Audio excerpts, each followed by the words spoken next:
Hello बच्चों, let's read this question. The question says two transparent media of refractive indices mu1 and mu3 have a solid lens shaped transparent material of refractive index mu2 between them as shown in figures in column second.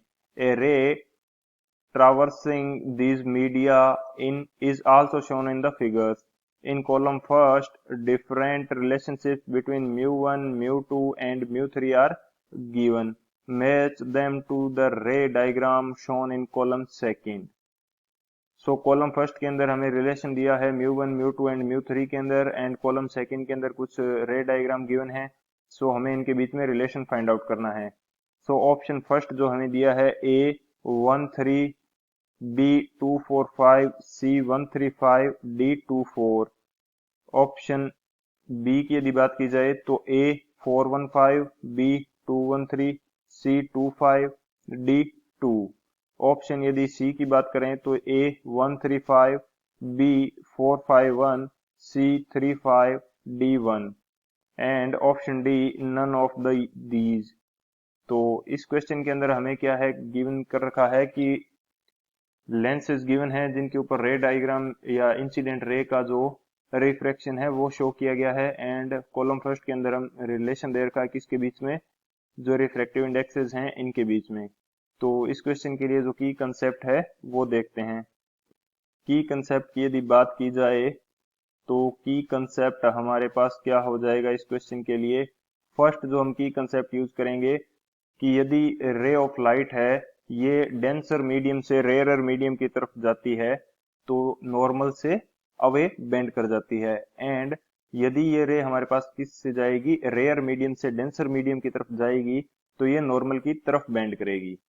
तो ये हम की concept के रूप में use करने वाले हैं. यदि मैं यहाँ पे लिखना चाहूं तो ये मेरे पास क्या होगा, ए रे if A ray travels from denser medium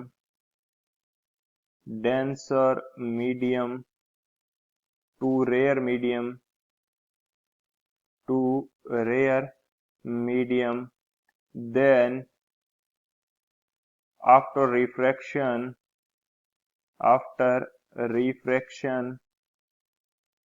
it will bend away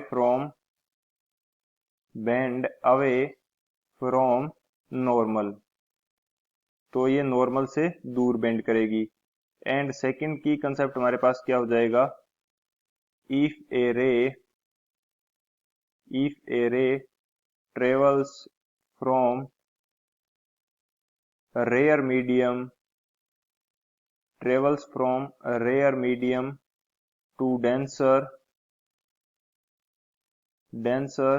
then after refraction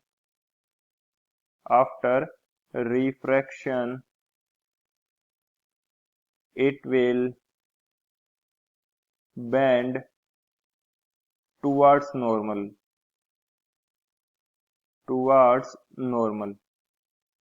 यानी कि यदि कोई रे है, लाइट रे, जो कि डेंसर मीडियम से रेयर मीडियम की तरफ जा रही है तो रिफ्रैक्शन के बाद में ये क्या करेगी, नॉर्मल से दूर बेंड करेगी. एंड यदि वो रे रेयर मीडियम से डेंसर मीडियम की तरफ जा रही है तो रिफ्रैक्शन के बाद में नॉर्मल की तरफ बेंड कर जाएगी.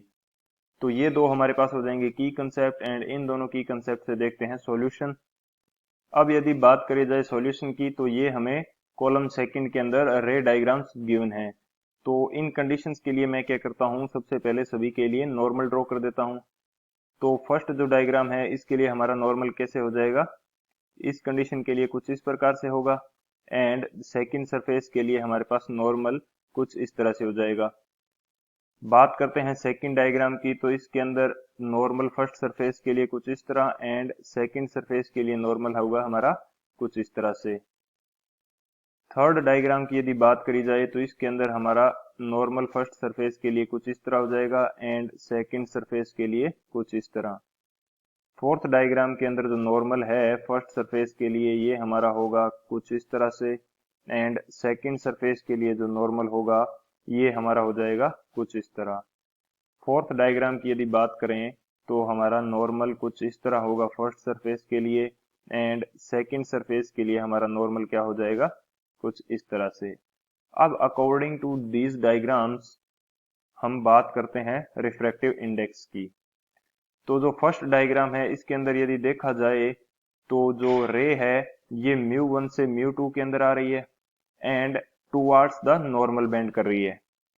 टुवार्ड्स द नॉर्मल किस कंडीशन के अंदर बेंड करती है, जब हमारे पास रिफ्रैक्टिव इंडेक्स जिसके अंदर वो जा रही है वो ज्यादा हो, यानी कि यहाँ पे कंडीशन हमारी क्या हो जाएगी, μ2 है वो ग्रेटर देन μ1 हो जाएगा, एंड μ2 से हमारी रे μ1 के अंदर जा रही है जो कि अनडेविएटेड है, एक सीधी रे के रूप में शो किया गया है, अनडेविएटेड जा रही है। अनडेविएटेड रे किस कंडीशन के अंदर जाती है, जब हमारा दोनों मीडियम का रिफ्रैक्टिव इंडेक्स इक्वल हो।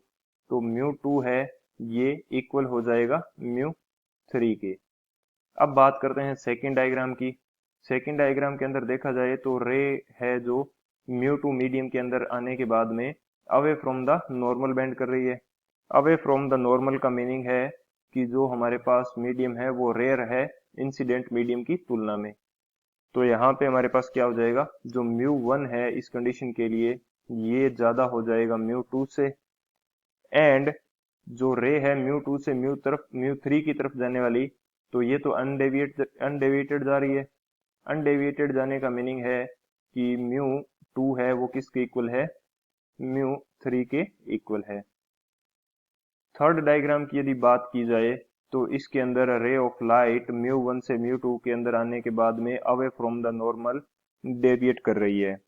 तो away from the normal deviate करने का मीनिंग है कि हमारे पास जो μ1 है इसकी वैल्यू ज्यादा है μ2 से, μ1 की वैल्यू किससे ज्यादा है, μ2 से, एंड सेकंड जब ये रे μ2 से μ3 की तरफ जा रही है तो इस कंडीशन के अंदर ये है अनडेविएटेड, तो μ2 की वैल्यू किसकी इक्वल हो जाएगी, μ3 के। बात करते हैं फोर्थ डायग्राम की। तो रे ऑफ लाइट μ1 से जब μ2 के अंदर आती है तो away from the normal bend कर रही है, यानी कि μ1 की वैल्यू क्या हो गई, ज्यादा हो गई μ2 से, एंड जब ये रे ऑफ लाइट μ2 से μ3 की तरफ जा रही है तो भी ये रे क्या कर रही है, away from the normal bend कर रही है। अवे फ्रॉम द नॉर्मल का मीनिंग है कि जो हमारे पास μ2 की वैल्यू है ये किससे ज्यादा होगी, μ3 से। μ2 की वैल्यू किससे ज्यादा है, μ3 से।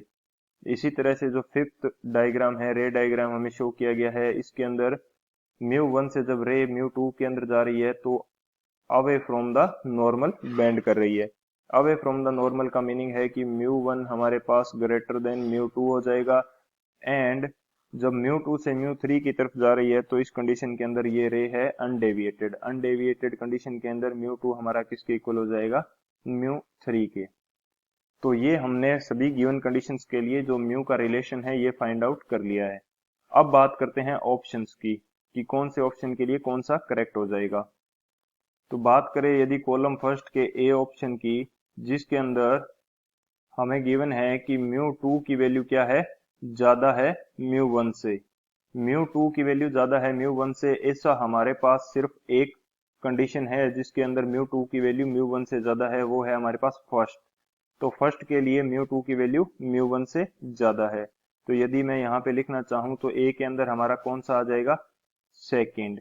इसी तरह से यदि बी की बात की जाए तो बी के अंदर दिया गया है μ1 ग्रेटर देन μ2, तो ये हमारे पास कंडीशंस कौन सी हो जाएगी, μ1 ग्रेटर देन μ2। तो μ1 किस कंडीशन के अंदर हमारे पास ग्रेटर देन μ2 है, तो ये हमारे पास second, third, fourth and fifth. Second, third, fourth and fifth के अंदर हमारे पास क्या है, सॉरी ए के अंदर तो हमारा फर्स्ट आएगा। ए के अंदर फर्स्ट क्यों आएगा, क्योंकि ए की तो कंडीशन है जिसके अंदर हमारे पास μ2 की वैल्यू μ1 से ज्यादा है, वो फर्स्ट कंडीशन है। एंड बी के अंदर हमारा क्या आ जाएगा, बी के अंदर करेक्ट हो सकता है second, third, fourth and fifth. इसी तरह से यदि बात करी जाए सी की, सी के अंदर हमें बोला गया है कि μ2 की जो वैल्यू है ये हमारे पास इक्वल होनी चाहिए μ3 के। तो ऐसी कंडीशन हमारे पास μ2 इक्वल होना चाहिए, ये रही first, second, third and fifth, यानी कि first, second, third and fifth C के लिए करेक्ट हो सकते हैं, first, second, third and fifth. अब बात करते हैं डी ऑप्शन। तो डी ऑप्शन के अंदर हमें क्या गिवन है, म्यू टू की जो वैल्यू है ये ज्यादा होनी चाहिए म्यू थ्री से।